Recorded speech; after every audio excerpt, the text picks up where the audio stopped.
Assalamualaikum warahmatullahi wabarakatuh. Perkenalkan, nama saya Anggraini Husnuhatimah dari Prodi Manajemen. Sini saya akan memaparkan materi terkait manajemen SDM untuk memenuhi performance test UTS. Yang pertama ada konsep dasar manajemen sumber daya manusia. Pengertian manajemen sumber daya manusia. Manajemen SDM adalah pengembangan sumber daya manusia yang berfungsi melakukan perencanaan sumber daya manusia, penerapan, perekrutan, pelatihan, pengembangan karir karyawan atau pegawai, serta melakukan inisiatif terhadap pengembangan organisasional sebuah organisasi atau perusahaan. Manajemen sumber daya manusia ini menjadi bidang kajian penting dalam perusahaan.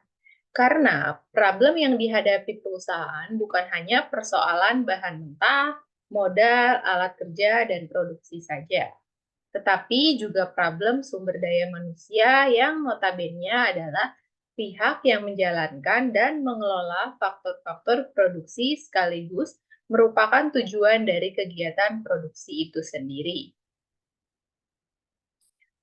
Fungsi-fungsi manajemen sumber daya manusia. Yang pertama ada perencanaan SDM. Merencanakan sumber daya manusia atau karyawan secara efektif agar sesuai dengan kebutuhan perusahaan demi terwujudnya tujuan perusahaan. Yang kedua, pengangkatan dan pemberhentian karyawan.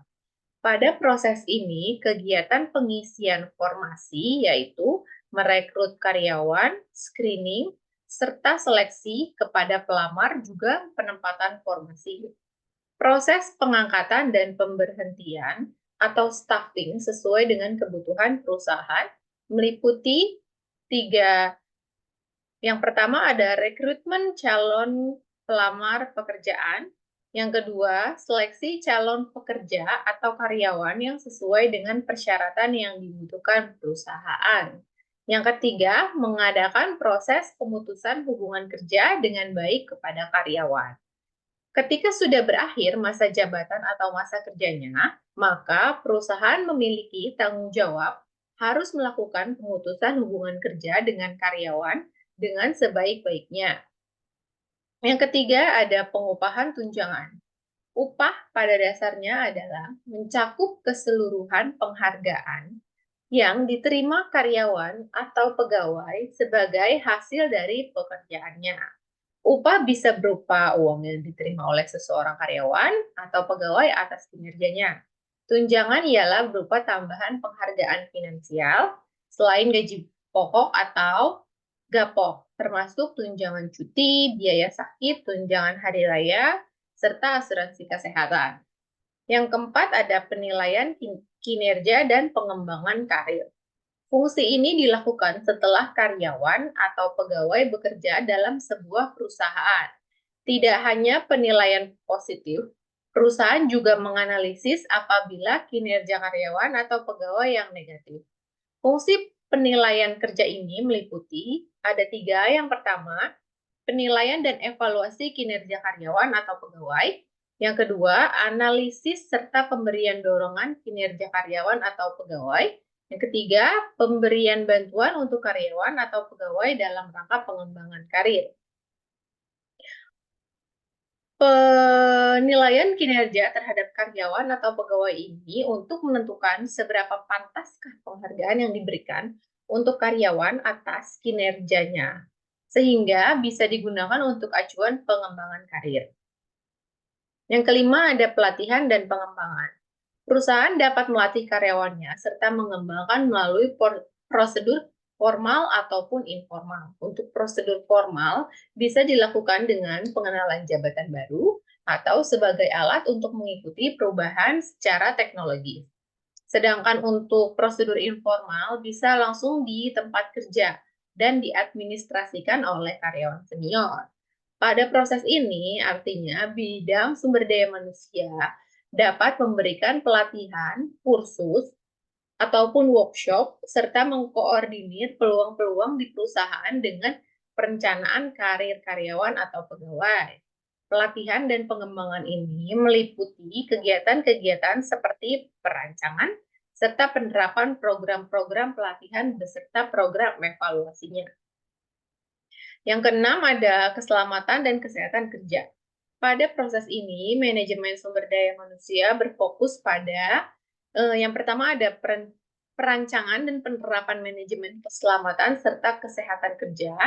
Yang kedua, penerapan program-program motivasi karyawan atau pegawai. Yang ketiga, penyusunan strategi untuk mengatasi konflik-konflik yang ada di perusahaan. Yang keempat, perhitungan tingkat produktivitas perusahaan. Untuk meningkatkan produktivitas perusahaan, tentu harus melakukan proses integrasi yang menghasilkan rekonsiliasi antara beberapa kepentingan yang memadai, sehingga tercipta peningkatan serta perbaikan kualitas fisik dan non-fisik di lingkungan kerja. Yang ketujuh, penerapan efektivitas hubungan kerja. Kegiatan yang bisa dilakukan diantaranya yang pertama, saling menghormati hak-hak antar karyawan atau pegawai. Yang kedua, menetapkan prosedur bagaimana keluhan pekerja disampaikan. Yang ketiga, melakukan kegiatan penelitian mengenai manajemen sumber daya manusia atau MSDM. Apabila perusahaan tidak berhati-hati dalam menangani setiap problem hak karyawan atau pegawai, maka bisa muncul adalah aksi-aksi protes seperti yang terjadi di beberapa perusahaan di Indonesia. Selanjutnya adalah ada tujuan manajemen sumber daya manusia. Tujuan manajemen sumber daya manusia pada masing-masing perusahaan bersifat variatif. Menurut Ulrich dan Lake pada tahun 1990, sistem manajemen sumber daya manusia dapat menjadi sumber kapabilitas perusahaan yang memungkinkan perusahaan untuk terus belajar memperagakan peluang baru. Menurut Casway, berpendapat bahwasannya tujuan manajemen sumber daya manusia adalah untuk memberikan pertimbangan manajemen dalam membuat kebijakan sumber daya manusia untuk memastikan bahwa perusahaan memiliki karyawan atau pegawai yang memiliki kinerja tinggi, selalu siap mengatasi perubahan, serta memenuhi kewajiban sebagai pekerja secara legal. Tujuan selanjutnya adalah menerapkan dan menjaga semua kebijakan dan prosedur sumber daya manusia yang memungkinkan perusahaan mampu mencapai tujuannya. Peran adanya MSDM sendiri secara garis besar adalah untuk mencapai tujuan perusahaan yang melibatkan tenaga kerja manusia yang ada di dalamnya. Yang bukan hanya cakap, terampil, namun juga harus memiliki kemampuan serta kesungguhan dalam bekerja secara efektif dan efisien.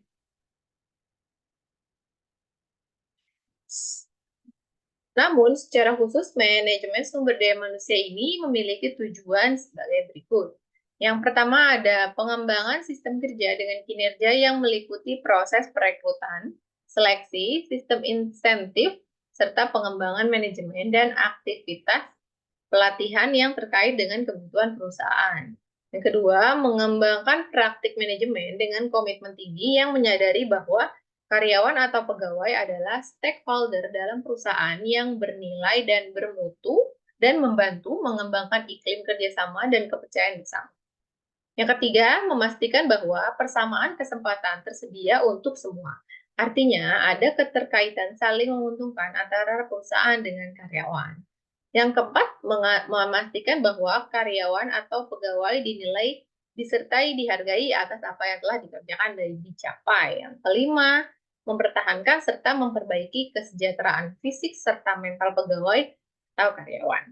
Yang keenam, menciptakan iklim yang humanis, harmonis, serta produktif yang dapat dipertahankan antara manajemen dengan karyawan atau pegawai.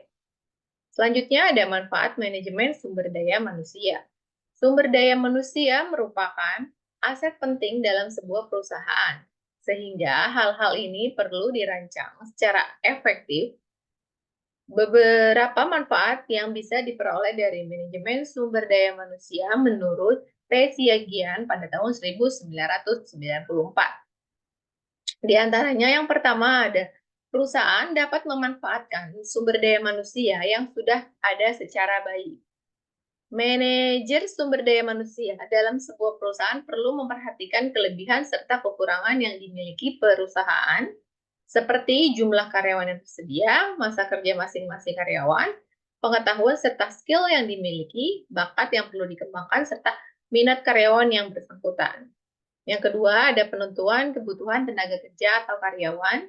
Perusahaan yang sudah besar perlu memiliki perencanaan yang strategi, pemanfaatan serta kebutuhan sumber daya manusia pada masa mendatang bisa meliputi jumlah karyawan yang dipromosikan menduduki jabatan yang lebih tinggi, berapa lowongan yang kosong, jumlah karyawan yang dibutuhkan dalam waktu tersebut, hingga jumlah kebutuhan pegawai yang berkualitas. Yang ketiga, ada produktivitas dari karyawan yang sudah ada semakin meningkat. MSDM yang baik tentu akan proporsionalitas dalam penempatan formasi karyawan. Terlalu banyak karyawan juga tidak baik untuk perusahaan dan bisa berdampak penurunan semangat karyawan. Kekurangan karyawan juga tidak baik untuk perusahaan karena akan mengakibatkan pekerjaan terhambat. Jadi harus tetap sesuai porsinya. Selanjutnya yang keempat ada penanganan informasi ketenagakerjaan. Penanganan informasi sumber daya manusia yang dimiliki bisa meliputi masa kerja setiap karyawan, status perkawinan, tunjangan, jumlah penghasilan, pendidikan, dan pelatihan yang pernah ditempuh. Keterampilan khusus yang dimiliki karyawan dan jabatan yang pernah diduduki. Penelitian sebelum melakukan perencanaan, maka diperlukan penelitian, masuk penelitian mengenai manajemen sumber daya manusia. Hal ini dilakukan guna mendapatkan gambaran serta keterangan yang akurat untuk menjadi landasan dalam aktivitas manajemen sumber daya manusia. Selanjutnya ada kegiatan MSDM yang spesifik dari masing-masing fungsi manajemen. Di sini ada perencanaan.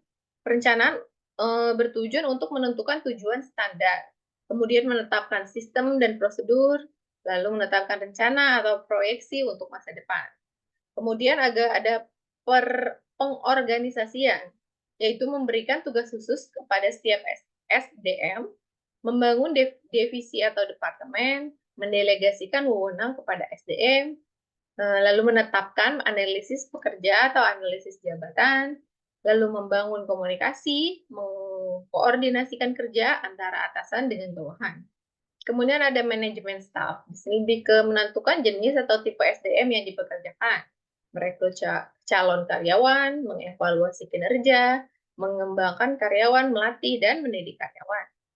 Kepemimpinan, mengupayakan agar orang lain dapat menyelesaikan pekerjaan yang menjadi tanggung jawabnya, meningkatkan semangat kerja, dan memotivasi kerja karyawan. Selanjutnya ada pengendalian. Di sini ada menetapkan standar pencapaian hasil atau target kerja, lalu menetapkan standar mutu, melakukan review atas hasil kerja, dan melakukan tindakan perbaikan sesuai kebutuhan.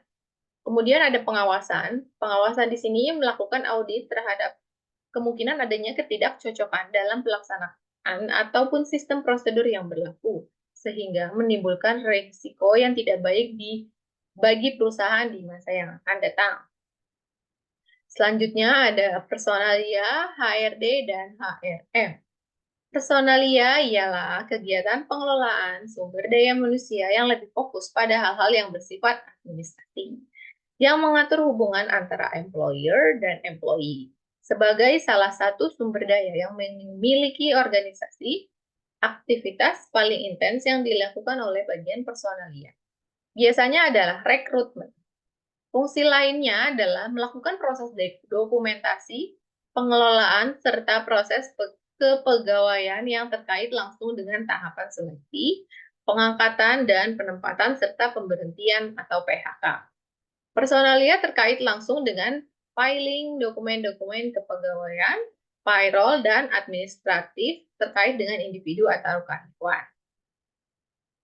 HRD atau Human Resource Development adalah pengelolaan SDM yang lebih fokus pada hal-hal yang berhubungan dengan pengembangan SDM sebagai salah satu sumber daya penting yang dimiliki oleh organisasi. HRD berfungsi lebih luas dari personal management, meliputi proses fungsi perencanaan, strategi tenaga kerja atau HR planning, HR budgeting, assessment, recruitment and selection, hiring and termination, career development, organization development, performance management, industrial relationship, pension, training, and system development, serta seringkali melibatkan fungsi general affairs di dalamnya. Pendekatan manajemen sumber daya manusia. Di sini ada beberapa pendekatan. Yang pertama ada pendekatan secara strategi. MSDM harus memberikan andil atas keberhasilan strategis perusahaan. Yang kedua, pendekatan SDM. MSDM merupakan manajemen manusia. Jadi pentingnya dan martabat manusia tidak boleh diabaikan. Pendekatan manajemen. MSDM merupakan tanggung jawab setiap manajer. Kemudian ada pendekatan sistem. Pendekatan SDM berlangsung di dalam sistem yang besar, yaitu perusahaan atau OKI. Upaya MSDM harus mengevaluasi andil karyawan yang diberikan terhadap produktivitas perusahaan. Kemudian ada pendekatan proaktif. MSDM dapat meningkatkan andilnya atas karyawan dan organisasi dengan mengantisipasi berbagai masalah sebelum masalah itu muncul. Selanjutnya, konsep manajemen SDM. Yang pertama ada penerapan fungsi SDM secara makro dan mikro. Yang pertama ada secara makro, fungsi-fungsi pokok manajemen umum seperti fungsi manajerial itu dilakukan oleh badan-badan pemerintah yang diserahi tugas dalam pengelolaan SDM seperti Departemen Tenaga Kerja. Selanjutnya ada secara mikro, fungsi-fungsi MSDM secara fungsi operasional berbagai masalah sebelum masalah itu muncul. Konsep manajemen SDM. SDM yang sudah terikat pada suatu organisasi, formal perusahaan atau industri, berdasarkan suatu kontrak kerja atau telah berhubungan kerja dengan suatu organisasi, berdasarkan suatu kerjasama disebut pada status mikro. SDM yang masih bebas atau belum terikat kontrak kerja atau kerjasama dengan suatu organisasi disebut SDM pada status makro. Yang kedua, prinsip-prinsip MSDM yang perlu diperhatikan.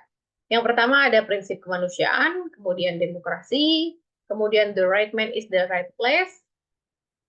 Selanjutnya ada prinsip equal pay for equal work. Lanjut ada prinsip kesatuan arah, lalu persatuan komando, ada prinsip efisiensi, prinsip efektivitas, prinsip produktivitas kerja, prinsip disiplin, dan prinsip wewenang dan tanggung jawab. Selanjutnya ada praktik manajemen sumber daya manusia. Sebagai ilustrasi, berikut ini adalah kegiatan MSDM yang secara khusus diberlakukan di lingkungan pegawai negeri sipil. Yang pertama ada program umum, penyusunan formasi, pengadaan pegawai, pengangkatan pertama, penilaian pelaksanaan pekerjaan, penyusunan daftar usulan kegiatan, pendidikan dan pelatihan, kenaikan gaji, kenaikan pangkat, tunjangan-tunjangan, mutasi jabatan, mutasi kerja, pemberian cuti, pemberian penghargaan, pembinaan kesejahteraan, tabungan asuransi pensiun, pemberhentian, dan pensiun. Yang kedua adalah program khusus. Pembinaan tenaga kerja, penyelesaian kasus per orang, penggantian surat yang hilang, peninjauan masa kerja, penyelesaian masalah kepegawaian, pengurusan NIP atau kartu pegawai, pengurusan kartu istri atau kartu suami, pengurusan asuransi kesehatan, pengurusan tabungan asuransi pensiun. Selanjutnya ada tantangan manajemen SDM. Yang pertama ada tantangan eksternal.